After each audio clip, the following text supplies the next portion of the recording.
여러분들을 1시간 동안 딜레마의 세계로 인도해줄 딜레마의 달인 최양진입니다. 우리 딜레마 얘기 정말 많이 들었죠? 근데 정확한 의미 모르죠? 저도 그랬어요. 그냥 일반적으로 우리가 딜레마라고 얘기하면 어떤가요? 뭔가 좀 곤란한 선택, 그렇죠? 그러면 제 생각에 우리 친구들 어땠어요? 오늘 또 굉장히 좀 딜레마를 경험했을 것 같아요. 따뜻한 이불 속에 있어야 하는가? 강연장으로 나와야 하는가? 정말 어때요? 힘들었던 딜레마죠? 저도 굉장히 딜레마를 많이 경험을 하는데요. 제가 어렸을 때 이렇게 경험했던 딜레마 중에서 제일 곤혹스러웠던 딜레마가 하나 있어요. 어렸을 때 한 초등학교 1학년 유치원 다니고 이럴 때 어른들이 사탕을 주면서 엄마가 좋아 아빠가 좋아하고 그것도 엄마 아빠 앞에서 직접 물어보죠. 참 대답하기 힘든 아주 곤란한 그런 질문들이었어요. 제가 생각하는 가장 인상적인 딜레마는 그거예요. 여러분들도 역시 그런 비슷한 아주 곤란한 질문들 얘기 들어봤을 거예요. 그렇죠? 그런데 재밌는 건 제가 아직도 딸이 있거든요. 지금 초등학교에 들어갔어요. 그러면 사탕이나 초콜릿을 사가지고 와서 역시 똑같은 질문을 합니다. 아빠가 좋아? 엄마가 좋아? 눈치가 빠른 우리 딸은 과자의 종류를 보고 아빠를 선택을 해요. 우리 딸도 아마 크면은 굉장히 어때요? 곤란했었던 기억으로 남아 있겠죠. 그래서 저는 이렇게 생각을 해요. 우리가 살면서 딜레마라는 거 항상 경험을 하는데 지금 제가 우리 여러분들한테 말씀드린 딜레마는 어떤 건가요? 그렇죠. 굉장히 우리의 일상생활 속에서 선택하게 되는 딜레마죠. 난 가끔 그런 생각이 들어요. 참 삶이라는 게 피곤할 수 있겠구나. 어떤 면에서 우리는 끊임없이 뭡니까? 선택과 판단을 요구받고 사는 거예요. 그렇죠. 단 우리가 그걸 뭐하고 느끼지 못하고 살아가는 거 그것뿐이라는 거예요. 하지만 우리가 곰곰이 기억의 테이프를 거꾸로 막 돌려봐요. 다 돌리고 있죠. 돌려보면 어렸을 때부터 지금까지 느끼지 못하지만 하루에도 몇십 번씩 끊임없이 곤란한 상황에서의 선택과 판단을 우리는 요구받고 살아가고 있다는 거예요. 거기에 대해서 오늘 여러분도 아마 처음일 거예요. 진지하게 우리 딜레마에 대해서 한번 고민해봐야 되는 시간을 가져봐야 되지 않을까라는 생각을 제가 했어요. 그래서 도덕적 딜레마라는 이 주제를 가지고 딜레마의 달인으로 여러분들 앞에 서게 됐습니다. 어때요? 기대되시죠? 네. 그러면 이제부터 우리는 좀 우리의 사고를 확장할 수 있는 이렇게 뭐 엄마가 좋아요, 아빠가 좋아요 이런 단순한 딜레마 말고 뭐 사탕의 양이나 과자의 양에 따라서 아빠가 됐다, 엄마가 됐다 이렇게 결정되는 딜레마 말고 좀 우리가 논리적으로 사고할 수 있는 딜레마 그런 얘기를 한번 해볼까 하는데 괜찮겠어요? 네. 좋아요. 첫 번째 여러분들 가장 중요한 오늘의 장면이 여러분들 앞에 나가고 있어요. 어때요? 많이 봤죠? 여러분들 전차학이라고 불러요. 근데 이게 여러분들이 볼 때는 단순한 게임이나 동화 얘기 같죠. 이게 실제로는 60년이 넘은 학문이에요.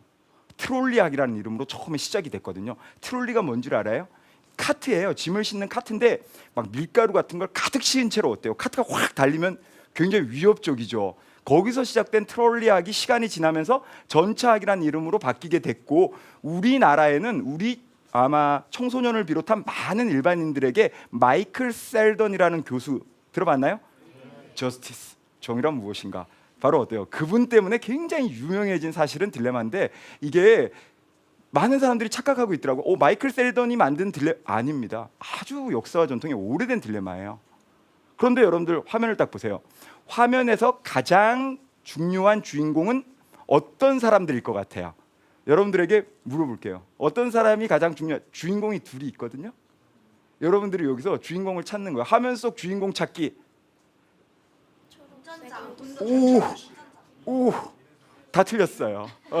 제가 물론 여러분들 딜레마에는 정답은 없습니다. 하지만 제가 오늘 여러분들한테 포인트를 줘서 말씀드리고 싶은 딜레마의 주인공은 둘입니다. 선택을 해야 하는 선택자인데요. 저는 왜 이래요? 갑자기 반응 뜨겁네. 자, 여러분들한테 제가 말씀드리고 싶은 오늘의 주인공은요. 그렇죠. 여러분들 보이죠? 뭐를 가지고 있어요? 선로를 변경할 수 있는 선택권을 가지고 있는 이 아저씨. 그렇죠. 그다음에 두 번째는 누굴까요? 안 들리는데요? 육교라고 해주세요. 육교로 그린 거예요. 다리라고 하면 반칙입니다. 육교죠. 육교 위에서 이 뚱뚱한 아저씨를 밀까 말까 고민하고 있는 이 아저씨. 그래서 이 아저씨와 이 아저씨가 오늘의 바로 뭐가 된다? 주인공이 되는 거예요. 신기해요? 그럼 우리 계속 한번 얘기를 해볼게요. 제가 여러분들한테 계속 이렇게 질문을 던질 수밖에 없는 건 딜레마의 문제는요, 어느 정도의 소통이 필요하기 때문이죠. 그러면 결국 그대로 두면 여러분들 조금만 제가 여러분들의 상상력에 추가를 할게요. 여기 5명의 일하시는 분들은 묶여 있는 거예요. 그리고 어때요? 여기 한 분 또 묶여 있는 상태입니다. 꼼짝 못하는 상태예요. 자, 그대로 두면 어때요? 전차가 달려가서 어떻게 될까요? 그렇죠. 자, 여러분들 이분은 어떤 선택을 했을까요? 이 사람은 A라고 할까요? A라는 사람은 어떤 선택을 하게 될까요? 선로를 변경을 합니다. 그러면 어떻게 돼요? 그렇죠. 한 명 쪽으로 전차가 돌아가게 되겠죠. 그런가요? 그 제가 물어볼게요. 잘한 선택입니까? 잘하지 못한 선택이에요? 어떤 선택이에요? 심오한데요? 그리고 두 번째 또 여러분들한테 제가 질문을 하겠습니다. 자, 보셔야 돼요. 전차를 멈추게 하기 위해서는 어때요? 시간이 얼마 없네요. 누가 떨어져야 되죠? 나는 여기에 있지 않아요. 여기서는 누구를 봐야 된다? 여기를 봐야 됩니다. 나는 육교 위에 있어요. 손을 쓸 수가 없는데 전차가 막 돌진하고 있네요. 어떻게든 전차를 멈춰서 5명의 사람을 구하고 싶은 거예요. 어떤 선택을 해야 되죠? 그렇죠. 이 뚱뚱한 사람을 밀어서 떨어뜨립니다. 그래서 어떻게 돼요? 전차가 그렇죠. 이 뚱뚱한 사람을 치면서 죽었겠죠. 이 뚱뚱한 사람의 죽음으로 인해서 전차가 멈추게 된다라는 거예요. 그렇다면 이제 딜레마가 시작이 되는 거예요. 이게 딜레마겠죠. 아주 곤란한 우리는 지금 선택을 역시 또 뭐 하고 있다? 요구받고 있다라는 거예요. 어때요? 다들 공감하셔요? 네.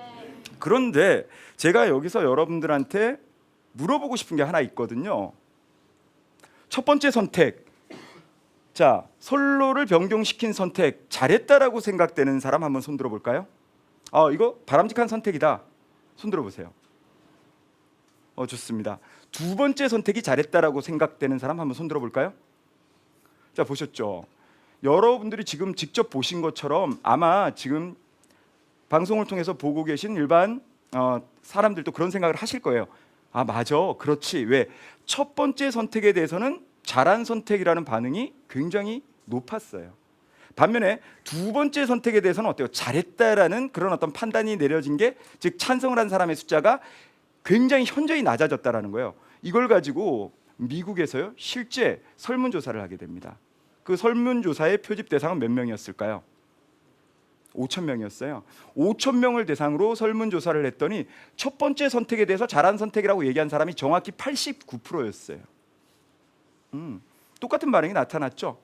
그리고 어때요? 두 번째 선택, 즉 뚱뚱한 아저씨를 밀어 떨어뜨려서 이 아저씨가 깔려서 죽으면서 전차를 멈추게 한 이 두 번째 선택에 대해서 뭡니까? 잘했다라고 의견을 표명한 사람은 불과 5,000명 중에서 몇 프로? 11%밖에 안 됐다라는 거죠. 여기에 대해서 우리는 한 번 정도 고민을 해야 될 시점이라는 거예요.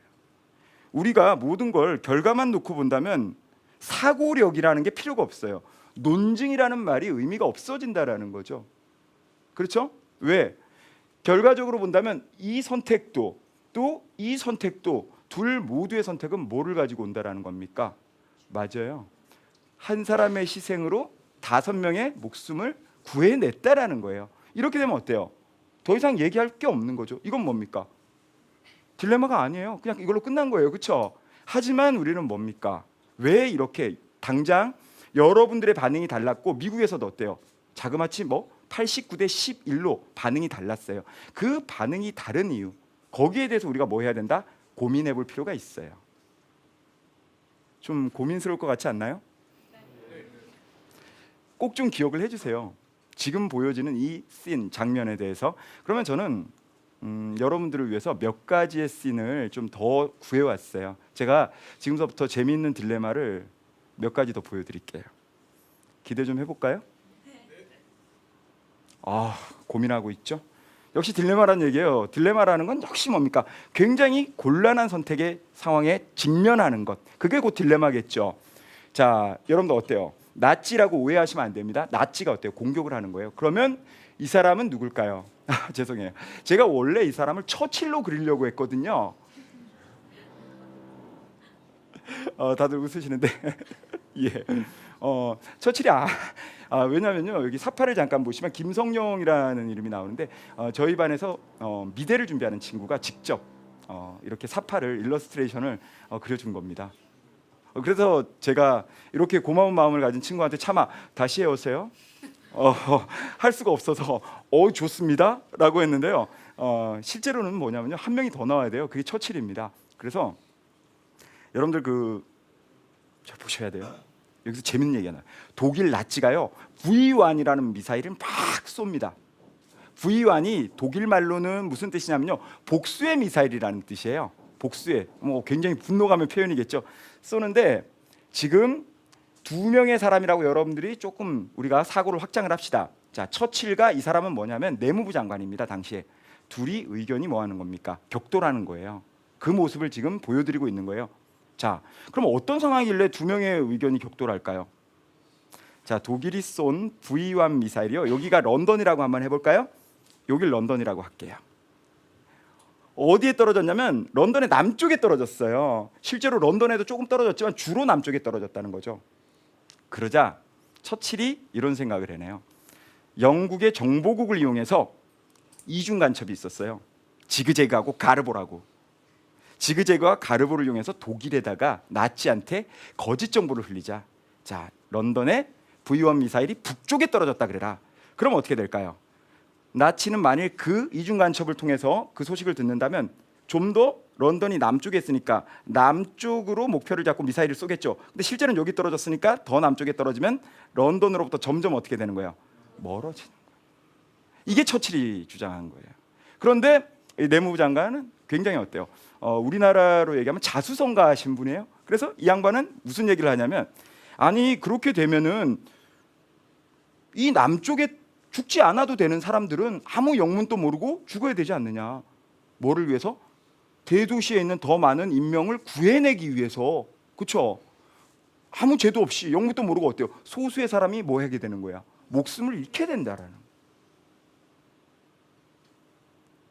어때요? 어려운 선택이죠? 결국 어떻습니까? 내무부 장관은 반대합니다. 처칠에게. 처칠은 어때요? 밀어붙이죠. 결국 누가 이겼나요? 처칠이 이깁니다. 근데 결과는 굉장히 허무했어요. 독일은 궤도를 수정하지 않았습니다. 독일은 계속해서 어때요? 미사일을 쏘던 그 지점에다 계속해서 어때요? 미사일을 발사를 했습니다. 근데 만일 여러분들 이렇게 했을 때 제가 물어보고 싶은 게 있어요.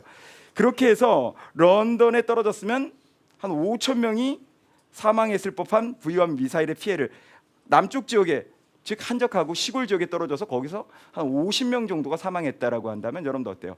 처칠의 선택은, 여러분들 생각하기에 이런 처칠의 선택에 대해서 찬성할 수 있나요?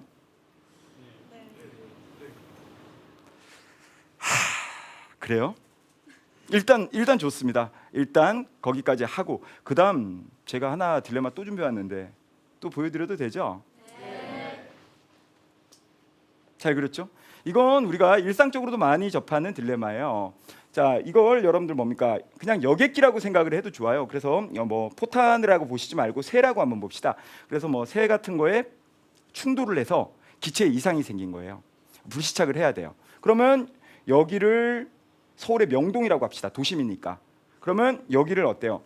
서울에서 조금 떨어진 외곽 도시라고 할까요? 인구수가 뭐 상대적으로 굉장히 좀 적다, 인구 밀도가 낮다라고 표현하면 되겠네. 원래 비행기가 어때요? 명동 쪽에 떨어져야 됩니다. 여기서 이상이 생겼으니까. 그런데 조종사가 어때요? 안간힘을 다 써가지고 비행기를 간신히 좀 애절해 보이죠? 조종을 해서 어떻게 됩니까? 외곽 지역까지 끌고 가서 여기서 비행기를 뭡니까? 떨어뜨리게 돼요. 그래서 뉴스를 딱 봤는데, 물론 가상의 뉴스예요. 제가 만드는 상황입니다. 앵커가 예를 들어 이렇게 얘기를 해요. 오늘 비행기에 불식착 사건이 있었고 그로 인해서 어때요? 서울 도심부에 떨어졌으면 굉장히 많은 사상자를 냈을 법한 불식착이 다행히 서울 외곽 지역에 떨어져서 최소한의 인명적인 피해를 가지고 왔어요. 이런 어떤 여러분들 어떻습니까? 방송 멘트를 들었다고 한다면 여러분들 어떤 생각이 들까요? 과연 이렇게 다행이다라고 얘기하는 이 앵커의 말에 여러분들 어때요? 찬성할 수 있나요? 그래요? 방금 처칠의 입장에는 찬성한다 그랬잖아요. 그러면 결과적으로 똑같은 거 아니에요? 소수의 희생을 통해서 다수를 구해주는 거 아닌가요? 그래도 아직까지 좀 혼돈스러운가요? 좋아요. 그러면 제가 일단 정리를 할게요. 제가 지금 보여드린 두 개의 딜레마는요, 첫 번째 여러분들 선로를 변경한 딜레마 알죠? 그렇죠? 바로 뭡니까? 이거하고 굉장히 유사한 성격을 지니고 있다라고 보면 되는 거예요. 궁금하죠? 그 이유는 제가 이 딜레마에 대한 설명을 다 해드린 다음에 논증을 해드릴 겁니다. 이 딜레마를 똑같이 봐야 되느냐, 다르게 봐야 되느냐, 여러 가지의 다양한 논증을 여러분들하고 좀 하게 될 텐데 그때 여러분들한테 명확하게 말씀을 해드릴게요. 일단은 보시고 딜레마를 보고 재밌게 보고 여러분들 뭡니까? 여러분들만의 생각을 좀 가지면 되는 거예요. 여러분들의 사고를 좀 만들어 보세요. 이거하고 지금 들어보면 이제 나오게 될 딜레마가 성격이 조금 다른 딜레마가 나오게 될 건데요. 백문이 불여일견이라고 한번 봅시다. 어때요? 메이프스 박사의 딜레마라고 저는 그냥 부릅니다. 닥터예요. 자, 근데 재밌죠? 한 사람이 뭐로 표현되어 있나요? 그렇죠. 그리고 어때요? 나머지 5사람은 각자 퍼즐의 조각을 어떻게 됐죠? 나누어 가지고 있죠. 이렇게 한번 생각을 해봅시다. 고속도로에서 교통사고가 났어요. 그런데 각각의 이 5명은 크게 다쳤어요. 한 명은 신장을 크게 다치고, 한 명은 간, 한 명은 폐, 이렇게 해가지고 5명은 아주 중차대한, 즉 그대로 방치하면 5명은 어때요? 사망에 이릅니다. 메이프스 박사는 고민을 하고 있었어요. 어떻게 해야 될까? 그때 6번째 환자가 들어왔는데 의식은 없는데 보니까 몸이 아주 멀쩡한 거예요. 다친 데가 전혀 없더라는 거죠. 그러다 메이프스 박사는 어때요? 고민을 하고 결정을 내려요. 이 사람의 장기를 적출해야겠구나. 그래서 어떻게 돼요? 실제 이 사람이 어때요? 배를 가르고 각각의 필요한 장기를 빼서 뭡니까? 각각의 부상이 심한 개개인들에게 장기를 이식을 하게 돼요. 결과는 어떻게 됐을까요? 이 사람은 그렇죠. 어떻게 됐죠? 죽었죠. 나머지는 살아났답니다. 어때요? 한 명이 죽었어요. 그리고 뭡니까? 5명이 살았어요. 여러분들 어때요? 자, 이제 여러분들은 메이프스 박사에 대해서 여러분들 판단을 해주셔야 됩니다. 메이프스 박사의 선택은 잘한 선택입니까? 여러분들의 생각, 정답은 없는 거예요. 잘한 선택입니까? 잘하지 못한 선택. 즉 메이프스 박사의 선택에 대해서 찬성합니까? 반대합니까?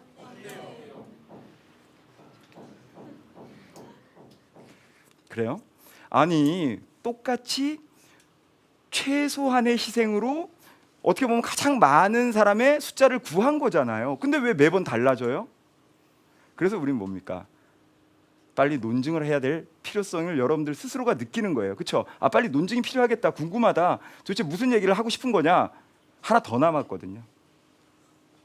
자, 이번에 바로 뭡니까? 이건요, 제가 뚱뚱한 남자의 딜레마라고 이름을 한번 정해봤어요. 어때요? 어떤 상황인지 여러분들 대충 어느 정도 예측 가능하신가요? 간단하게 말씀을 한번 드려볼까요? 이게 뚱뚱한 남자입니다. 그리고 어때요? 여기 안은 지금 동굴이에요. 그러면 여러분들 지금 뭐가 차오르고 있는 것처럼 보이죠? 정답이에요. 뭘 의미할까요? 자, 동굴 안에는 굉장히 많은 사람들이 있죠. 그런데 어때요? 유감스럽게도 이 뚱뚱한 남자가 제일 먼저 빠져나가기로 그렇게 합의를 하고 뚱뚱한 남자가 빠져나가는데 이건 뭐 가상입니다. 한 몸무게가 400kg 정도 나간다고 미안해요. 300kg로 줄일게요. 300kg 정도 나간다라고 우리가 가정을 하고 이 남자가 나가다가 어때요? 동굴을 유일하게 빠져나갈 수 있는 요 탈출구에서 어때요? 허리쯤에서 배가 끼어가지고 들어가지도 나오지도. 역시 우리 여러분들 감수성 예민합니다. 이 앞에 있는 여자친구 단번에 나 어떻게? 그렇죠. 이렇게 공감할 수 있는 능력은 어떻게 보면 가장 순수한 우리 청소년들이기에 가능한 것 같아요. 보기 좋아요. 좋습니다. 어떻게 해요? 그래. 근데 문제는 물이 점점 차오르죠. 발목에서 무릎으로 그리고 어때요? 허리로 가슴까지 차오릅니다. 발버둥을 치는데 막 밀어요. 뺍니다. 들어가지도 나오지도 않아요. 마지막에 어디까지 찼냐? 목까지 찹니다. 이제 말하기도 어려워져요. 사람들은 이제 숨이 가빠옵니다. 힘든 상황이죠. 그때 한 친구가 뭡니까? 다이너마이트를 손에 번쩍 드는 거예요. 자, 그래서 어때요? 이 친구가 다이너마이트를 폭발을 시켜서, 그러면 여러분들 그러시잖아요. 오, 그럼 다 죽지 않아요? 동굴이 무너지지. 여러분들, 그래서 제가 지금 상황을 제가 만드는 거예요. 딜레마는 이렇게 상황을 만들어가는 거지 여러분들 상식으로 접근하려고 하시면 안 되는 거예요. 아셨죠? 자, 그럼 이렇게 얘기합시다. 이 다이너마이트는 뚱보만 산산조각 낼 수 있는 다이너마이트이다. 실제 보면은 우리 딜레마를 다루고 있는 책에 보면은 그렇게 표현해요. 산산조각이라는 표현을 극대화시켜 주는 거죠. 너무 착해요, 우리 여러분들. 안타까워서. 하지만 어때요? 여러분들, 물은 계속 이까지 차오르는데요. 쉽지 않다라는 거죠. 결국 어떻게 됩니다. 다이너마이트를 폭발시켜서 뚱보를 산산조각을 내고 어때요? 모든 사람들이 다 뭡니까? 동굴 밖으로 빠져나와요. 그때 이 다이너마이트를 폭파한 A라는 이 친구의 선택, 여기에 대해서 여러분들 어때요? 찬성하나요? 반대하나요? 참, 케이스 바이 케이스네요. 때때마다 상황마다 다 다르다고 여러분들 얘기를 해주고 있는데, 이제 그래서 뭡니까? 이 딜레마에 대해서 우리가 뭔가 결론을 한번, 정리를 한번 내려볼 때가 되지 않았나라는 생각이 들어요. 그렇죠?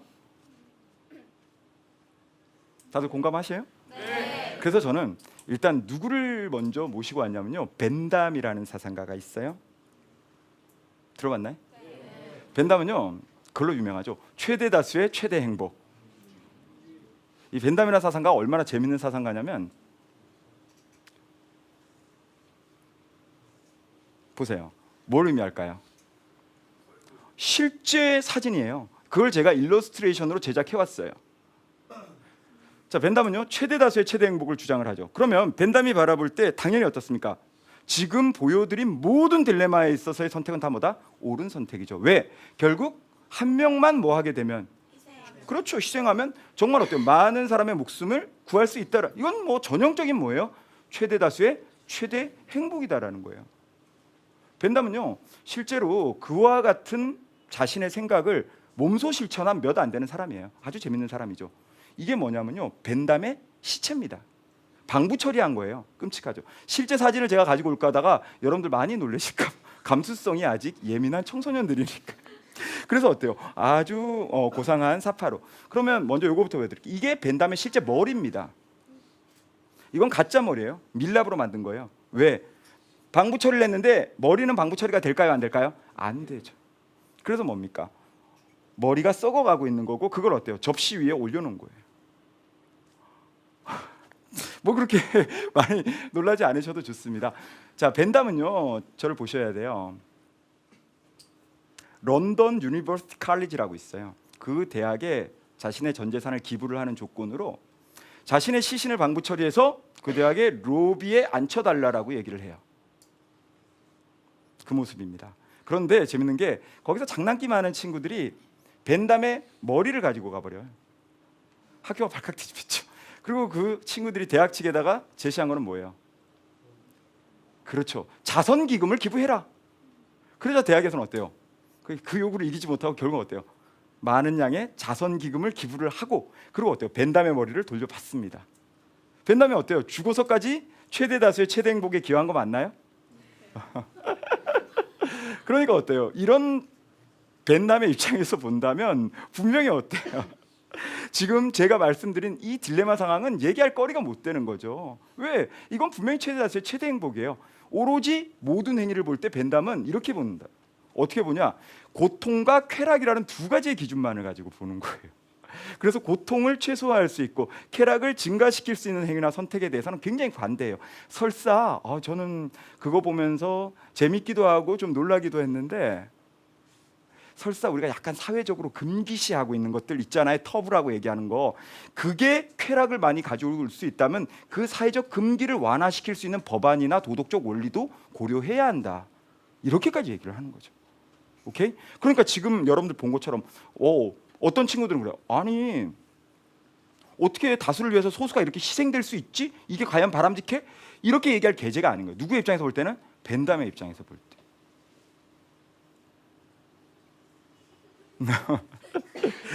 이게 벤담이에요. 그래서 벤담의 입장에서 볼 때는 모든 선택이 다 뭡니까? 바람직하다, 크게 문제될 게 없다라고 이렇게 바라보는 거고요. 두 번째 제가 말씀드리고 싶은 건요. 이건 일러스트레이션 없어요. 제 입이 일러스트레이션입니다. 제 얼굴이 일러스트레이션. 사실은 제 의상도 딜레마예요. 제가 오늘 딱 강연을 들어오는데 그런 얘기를 하더라고요. 청남방에 청바지를 입으면 패션 테러다. 하지만 딜레마죠. 몸소 보여드리기 위해서 패션적으로 좀 테러를 했어요. 다음으로 제가 말씀드리고 싶은 사상가는 칸트인데요. 칸트는 여러분들 우리가 꼭 칸트에 대한 철학, 사상 이런 걸 배우지 않았더라도 가장 쉽게 여러분들 이해시킬 수 있는 표현이 이거죠. 누구나 우리가 뭐 초등학교나 중학교 때 한 번 정도는 배워봤을 법한 얘기예요. 뭐죠? 어떤 경우에도 인간을 수단으로 대우하지 말고 목적으로 대우하라. 그러니까 그게 철학이 어려워. 그렇죠? 왜 이렇게 어렵게 얘기해? 그냥 모든 인간을 다 모하면 되는 거야. 인격적으로 대우하라는 얘기 아니에요. 그렇죠? 그런데 칸트가 정말 대단하고 무서울 수도 있는 건 뭡니까? 예외를 인정하지 않는다라는 거예요. 그래서 우리는 칸트를 뭐라고 얘기하죠? 엄숙주의를 대표하는 철학자, 엄숙주의 철학자라고 얘기를 하는 거예요. 그런 칸트 입장에서 본다면 한 명의 희생으로 100명이 살았든 한 명의 희생으로 5명이 구해졌든 즉 생존했든 이건 무의미한 거예요. 왜? 결국 희생된 한 명은 전부 다 무슨 대우를 받은 거죠? 인격적인 대우를 받지 못한 거죠. 그래서 어때요? 그런 칸트에 가서 아니 한 명의 희생으로 1000명이 살았잖아요. 한 명의 희생으로 100명이 살았잖아. 이런 말은 뭡니까? 칸트에게는 전혀 설득력을 가질 수 없다라는. 실제 칸트는 생활에서도 너무나 예외가 없는 생활을 실제로 해나갔죠. 여러분들 칸트가 몇 시에 일어나는 줄 알아요? 4시 55분 새벽. 예외 없어요. 그리고 일어나면 꼭 뭐를 마셔요? 홍차를 2잔. 그리고 7시에 강의를 나갑니다. 그리고 강의를 2시간 하고 오후 1시가 되면 정찬을 먹어요. 그리고 뭐 요거는 이제 우리가 얘기가 달라요. 근데 정확한 시간에 산책을 하죠. 그게 3시 반이라고 하는 사람도 있고 4시라고 하는 사람도 있고 5시라고 하는 사람도 있는데 어쨌든 그래서 그 산책을 하는데 그 시간을 어긴 적이 한 번 정도, 2번 정도 있다고 얘기해요. 한 번은 뭐 루소가 쓴 에밀을 보느라고. 또 다른 한 번은 뭡니까? 여러분들 이해가 안 되죠? 아니 무슨 책을 보느라고 산책을 안 나갈 수가 있어. 그러니까 위대한 철학자죠. 두 번째는 바로 뭐예요? 프랑스 혁명과 관련된 소식을 듣기 위해서. 그 2번의 경우를 제외하고는. 그래서 여러분들 그런 얘기 들어봤잖아요. 칸트가 사는 마을의 사람들은 칸트가 산책을 나오는 시간을 보고 뭐를 맞췄다 그래요? 근데 더 재밌는 게 있어요. 칸트는 재밌는 게 자기가 살고 있는 마을을 한 번도 벗어난 적이 없어요. 한 번도. 아주 뭡니까? 자기 자신에게도 예외를 인정하지 않았죠. 그 결과 어떻게 됐는지 알아요? 칸트에게는 하인이 있었는데 그 하인 이름이 뭘까요? 여러분들 처음 들어볼 거예요. 람페라는 하인이 있었어요. 그런데 여러분들 볼 때 정말 칸트가 선생님 대단한 것 같아요 라는 생각 막 들잖아요. 저도 그런 생각 들거든요. 근데 혼자서 과연 그렇게 했을까요?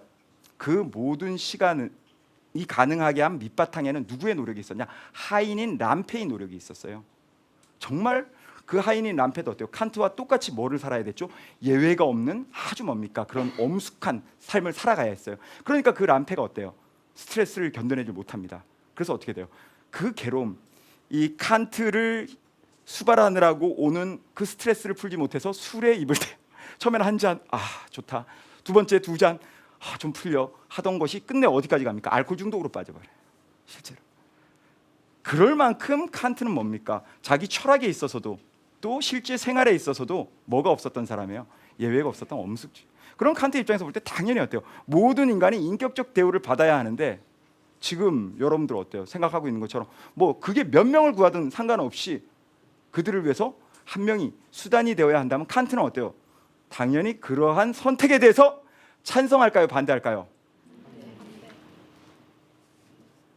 어때요? 여러분들 들어보니까 좀 수긍이 가나요? 이건요 제가 단편적으로 그렇게 환경을 만들었고 여러분들에게 어때요? 그런 방향으로 보여줬을 뿐입니다. 트롤리아학이라는 것, 즉 우리가 얘기를 하는 딜레마라는 거 얼마든지 다른 방향의 사고나 정답이 가능해요. 즉 정답이 없다라는 거예요. 그래서 제가 지금 드리고 있는 말씀이 저게 정답이겠구나라고 생각하는 건 굉장히 큰 오류예요. 무슨 말인지 알죠? 변수가 어떻게 바뀌느냐에 따라서 얼마든지 트롤리학의 내용은 다양하게 바뀔 수 있어요. 그래서 트롤리학이 여러분들 뭡니까? 사유의 능력, 이 생각의 힘을 길러주기 위해서 가장 좋은 것이 바로 뭐예요? 도덕적 딜레마라고 우리가 얘기를 하는 이유가 바로 여기에 있는 거예요. 너무 여러분들 지금 하드하게 달려왔나요? 그냥 확 딜레마가 여러분들을 이렇게 뭔가 감싸는 느낌이 좀 들었어요? 어땠어요? 조금 생각할 게 많아지죠? 네. 그러면 제가 지금 공리주의와 칸트를 들어서는 여러분들한테 두 가지를 말씀드린 거예요. 공리주의 입장에서는 고민할 거 없다. 여기 나오는 모든 딜레마 상황이 뭐하다? 옳다라는 거죠. 반면에 칸트 입장에선 고민할 필요 없다. 여기 나오는 모든 딜레마 상황은 이건 인정될 수 없는 선택이다. 자, 이제 다름의 논증을 가볼게요. 이게 여러분들 조금 어려울 수가 있는데 굉장히 복잡할 수 있어요. 마음의 준비를 좀 단단히 해주셔야 되는. 마음의 준비하고 있어요? 좋아요. 여러분들 중세를 대표하는 아주 유명한 사상가 중에서 토마스 아퀴나스라는 사람을 들어본 적 한 번이라도 있을 거예요. 그 아퀴나스가 얘기한 게 이중 효과의 원리라고 얘기하거든요. 그러면 그러니까 저는 그렇게 생각을 해요. 저도 철학과 사상과 윤리와 사상을 가르치지만 왜 이렇게 말을 어렵게 표현할까? 일단 이중 효과의 원리라는 이 프린시플, 독트린 이런 말이 붙으면 거부감이 느껴지거든. 알고 보면 아무것도 아닌데. 그러면 이중 효과의 원리 말은 멋있었지만 실제 내용은 그렇게 어렵지 않아요. 뭐다? 우리가 어떤 좋은 의도를 가지고 행위를 해요. 그런데 그 행위가 나쁜 결과를 가지고 오는 경우가 생각보다 많죠. 그럼 어때요? 나쁜 결과 인정해야 돼요, 안 해야 돼요? 인정해 줄 수 있다라는 거예요. 그게 바로 뭡니까? 이중 효과의 원리거든요. 그러니까 두 가지의 결과가 동시에 나타날 수가 있는 거죠. 물론 그건 내가 의도하진 않았어요. 그렇기 때문에 내가 뭐 할 수 있다라는 거예요. 인정을 해줘야 한다라는 거죠. 그래서 그게 가장 대표적인 게 뭐냐면 여러분들 미국에도 육군사관학교가 있는 거 아세요? 처음 들어봐요? 미국에도 있습니다. 그 미국에 있는 육군사관학교 이름이 웨스트 포인트예요. 발음이 안 좋았어요. 다시 한번 웨스트 포인트. 요거는 좀 괜찮았어요? 예, 웨스트 포인트에 가면요 반드시 그 사관생도들에게 가르치는 교과목이 있는데 그게 뭐냐면 철학과 트롤리학이에요. 여러분들이 지금 저하고 강연의 주제로 공부하고 있는 이 주제가 사관생도가 반드시 배워야 할 필수 교과목이라는 거예요. 그 이유가 바로 뭘까요? 자, 지금 말씀드린 이중 효과의 원리를 갖고 뭐를 설명할 수가 있다? 정답이에요. 테러와 전쟁의 차이점. 여러분들 전쟁은 전면적인 전쟁을 얘기하는 게 아니고 여기서 어떤 전쟁? 테러에 대한 전쟁이에요. 자, 그럼 어떻습니까? 테러에 대한 전쟁은 의도 자체가 뭔가요? 그렇죠. 무고한 민간인들의 희생을 막겠다라는 좋은 의도죠. 그러다 보니까 어때요? 그 테러 집단을 공격하는 도중에서 뭐가 발생할 수 있다? 그렇죠. 민간인들이 죽을 수가 있는 거예요. 나쁜 결과죠. 그런 경우에 뭐예요? 인정될 수 있다라는 거예요. 하지만 테러는 전쟁은 그래요. 테러를 진압하기 위한 전쟁은 그렇지만 테러는 어때요? 애초부터의 의도가 뭐죠? 정답이에요. 민간인들의 죽음이에요. 당연히 어때요? 사관생도라면 어떻게 보면 이제 들어야 한 굉장히 중요한 과정이 될 수밖에 없는 거죠. 그럼 지금은 굉장히 제가 단편적으로 아주 쉬운 말씀을 드렸고 이제 이중 효과의 원리를 갖고 제가 조금 어려운 얘기를 하려고 하는데 자신 있으세요? 제가 자꾸 너무 막 뜻만 들여놓고 결국 들어오면 쉬울 건데 그렇죠? 이번엔 진짜 만만치 않은 거예요. 가톨릭 교회에서 낙태를 기본적으로 금지하죠. 근데 예외적으로 어느 정도 인정되는 경우가 있어요. 어떤 경우인지 궁금하지 않나요? 제가 두 가지의 여러분들이 생각할 때는 똑같다라고 생각할 수 있지만 분명히 다른 어떤 결과를 가지고 올 수 있는 딜레마에 대해서 말씀을 드릴게요. 한 케이스는요, 산모입니다. 임산부가 임신 중독증에 걸렸어요. 임신 중독증이 너무 심해서 의사에게 갔더니 의사가 그랬어요. 당신 지금 유산을 하지 않으면, 유산이라는 건 곧 태아를 옵니까? 그렇죠, 낙태하는 거죠. 하지 않으면 당신이 죽을 수 있습니다. 자, 이런 경우에 여러분들 어때요? 가톨릭 교회가 바라볼 때는 낙태를 허용해 줄까요, 안 해줄까요? 안 해줍니다. 근데 똑같은 경우거든요. 여러분들이 볼 때는 물론 다르다고 제가 설명을 하겠지만, 그런데 어떤 똑같은 산모가 임산부가 똑같이 임산부가요, 산모가 자궁암에 걸린 거예요. 그런데 바로 뭡니까? 의사가 얘기해요. 자궁 절제술을 받아야 합니다. 그럼 여러분들 자궁 절제술을 받는다는 건 곧 태아가 어떻게 된다는 거죠? 그렇죠. 그런 경우에 있어서는 제한적으로 뭐다? 허용해 주는 경우가 있다라는 거죠. 둘의 차이점이 뭘까요? 이게 이중 효과, 지금 제가 말씀드린 것 중에서 가장 중요한 요소입니다. 이중 효과가 성립되기 위한 구성 요소 중에서 제일 중요한 요소예요. 가만히 한번 생각을 해보세요. 왜 그럴까요? 이걸 알아야 여러분도 어때요? 육교에서 뚱보를 민 행위와 단순하게 선로를 바꾼 행위의 차이점을 여러분들이 정확하게 뭐 할 수 있다? 캐치해낼 수가 있어요. 쉽지 않죠? 이쯤에서 직접 제가 우리 방청객들에게 한번 발언의 기회를 드리겠습니다. 자, 발언할 친구 한번 손 들어볼까요? 오우, 씩씩하게 손든 우리 남자친구. 자, 이름이 뭐예요? 김진우입니다. 좋습니다. 자, 그러면 우리 김진우 학생이라고 그랬죠? 네. 진우 학생이 생각할 때 도대체 왜 그럴까요? 그 자궁 절제술을 받지 않으면 받더라도 항암 치료는 꼭 계속 받아야 되는데 그 항암 치료는 어쩌면 사는 것보다 더 큰 고통을 줄 수 있단 말이에요, 태아에게. 그런 경우를 생각하지 않았나. 예, 아주 뭐 생각을 짧은 시간 동안 많이 한 흔적이 느껴지네요. 좋은 대답이었어요. 그다음 또 한번 발표해 볼. 예, 좋습니다. 이번에 이쁜 우리 여자친구가 한번 발표해 볼게요. 자, 이름이 박현지요. 현지 학생요. 예, 현지 학생이 한번 얘기해 봅시다.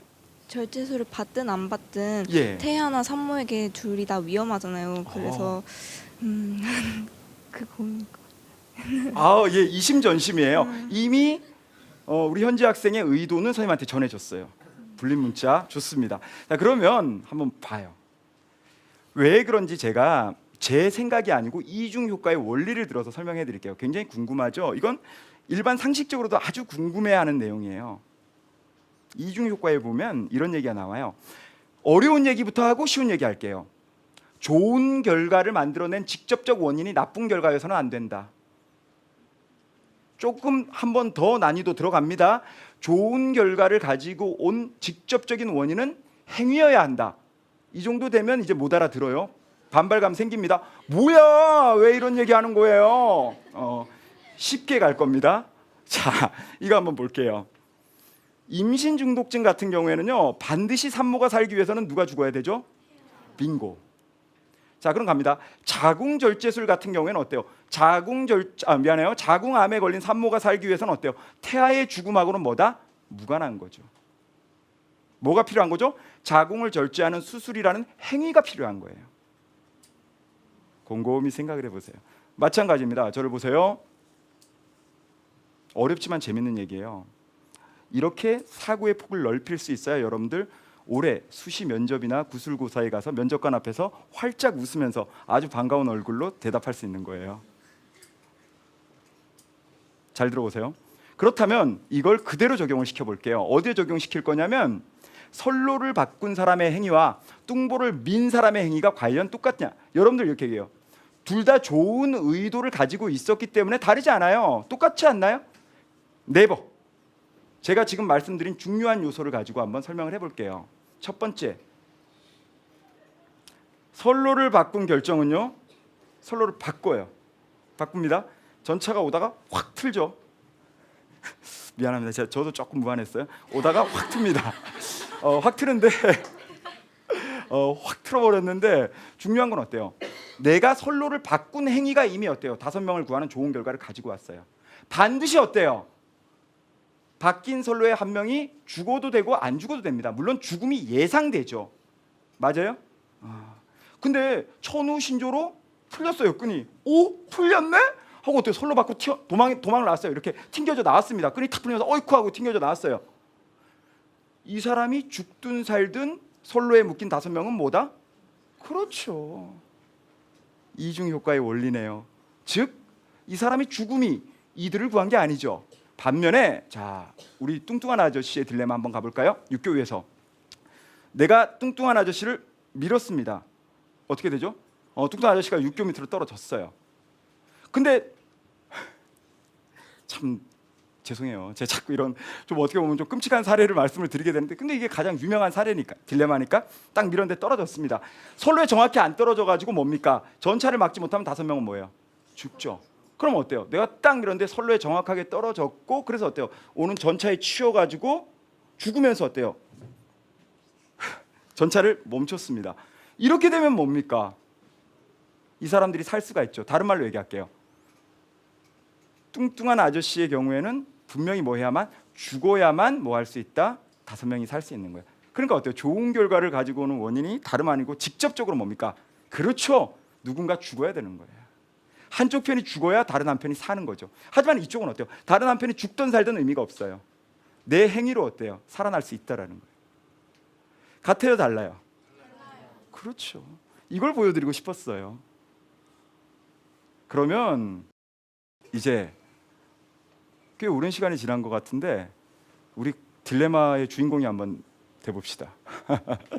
굉장히 어때요? 표정이 아주 압권입니다. 너무 고민을 하고 있죠. 그렇죠? 여러분들, 제가 이 딜레마 상황을 한번 설명을 해드릴게요. 잘 들어야 돼요. 일단 제가 조금 유식한 척하기 위해서 이 딜레마의 원전, 즉 이 사파가 나오게 된 원전부터 말씀드릴게요. 노노, 자로편. 리액션 너무 적은데요. 다시 한번. 노노, 자로편, 더 부양양.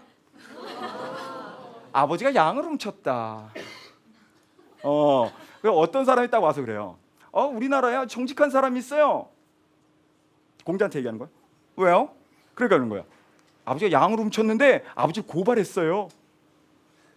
공자가 듣다가 우리나라에도 정직한 사람이 있어요. 어떤 사람입니까? 아버지가 양을 훔쳤는데, 또는 아들이 양을 훔쳤는데 아버지는 아들을 숨겨주고 아들은 아버지를 숨겨줬어요. 자, 그럼 어때요?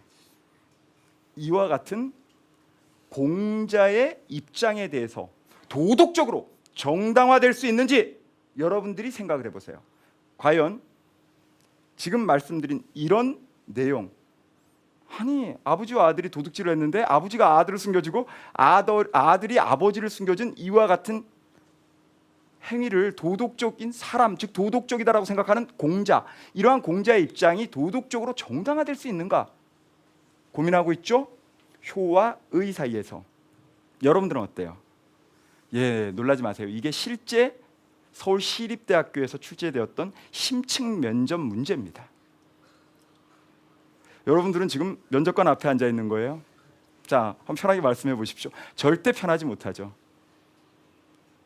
왜 지금 제가 딜레마에 대한 말씀을 드렸는지 알겠어요? 여러분들 처음에 그랬죠.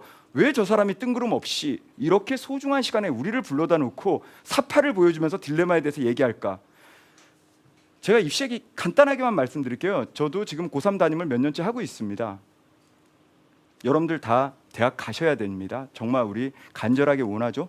또 원하면 이루어질 거예요. 그런데 정시와 수시가 있죠. 지금 점점 정시의 인원이 줄어들고 수시의 인원이 어때요? 늘어나고 있다라는 거예요. 그러면 여러분들 한번 생각해봐요. 수시라고 하면 여러분들 가장 먼저 뭐가 떠올라요? 그렇죠. 학생부입니다. 이게 여러분들 내신 성적이라고 얘기하는 거죠. 두 번째 뭐가 떠올라요? 논술. 좋아요. 세 번째 뭐가 떠올라요? 자기소개서, 일명 자소서. 참 그렇잖아요. 자기소개서 필요하죠. 그렇죠? 그래서 우리가 일반적으로 얘기할 때 수시라고 얘기하면 이렇게 얘기를 해요. 입학사정관제하고 학생부 교과예요. 학생부 교과는 쉽게 얘기하면 내신 성적이 주된 기준이 되는 거고, 입학사정관은 비교과예요. 물론 학생부 교과 내신 성적도 반영이 되지만 그 이외의 요소, 자기소개서라던가 비교과 활동들, 이게 많이 반영되고 있는 게 입학사정관제죠. 그렇죠? 수시에서 두 전형 모두 다, 물론 예외가 있겠지만 대부분 다 뭐가 실시되고 있어요? 면접과 구술, 고사가 실제로 실시가 되고 있어요. 그런데 저희도 그랬어요. 옛날에는요, 면접이라는 건 말 그대로 되게 굉장히 형식적이었다라는 거예요. 그런데 지금은 그런 요식행위가 아니죠. 실제로 뭡니까? 지금 수시의 3요소를 들라 그러면 뭐를 얘기할 수 있나요? 내신 성적, 학생부입니다. 교과. 두 번째가 뭐예요? 자기소개서입니다. 이것과 함께 비교과 활동. 마지막 세 번째가 뭡니까? 면접과 구술고사예요. 실제 대학마다 또 면접 구술고사마다 전형이 좀 달라요. 어떻게 다르냐면 어떤 대학은 자 대기하고 있다가 바로 면접관실로 와서 질문이 나오는 경우가 있고 어떤 대학 같은 경우에는 종이에다가 시트에다가 뭡니까 면접에 대한 질문을 미리 주고 5분에서 10분 정도의 시간을 줍니다. 그렇죠? 그러고 나서 뭡니까 면접관실로 이동해서 여러분들의 생각을 표현하는데 그 생각이 들어요. 실제 출제된 적이 있지만 앞으로도 딜레마와 관련된 주제는 출제 가능성이 많아요. 여러분들 지금 제가 보여드린 딜레마를 장난스럽게 받아들이시면 큰 오판입니다. 여러분들이 면접관이라고 생각을 해보세요. 딜레마가 던져지는 순간 어떤 생각이 들겠어요? 면접관들은 이 친구가 이 문제를 어떻게 해결해낼까? 문제 해결 능력. 그 속에서 이 친구의 뭐가 보이죠? 인성. 예를 들어 어때요? 인성적인 요소가 나타나죠. 두 번째, 전공적 합성. 세 번째, 가치관. 네 번째, 논리력, 사고력.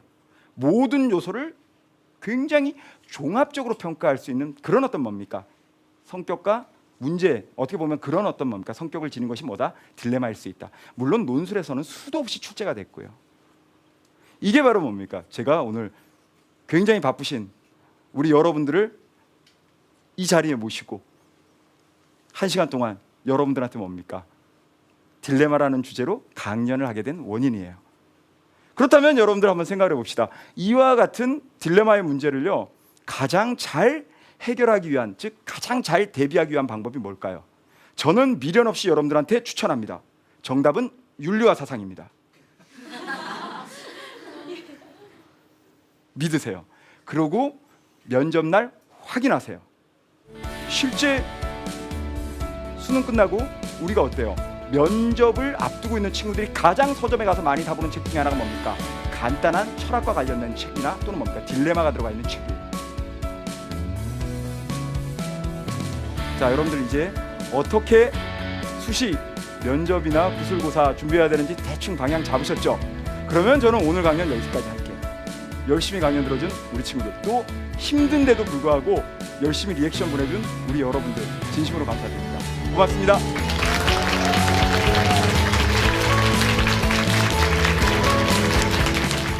You do now, you do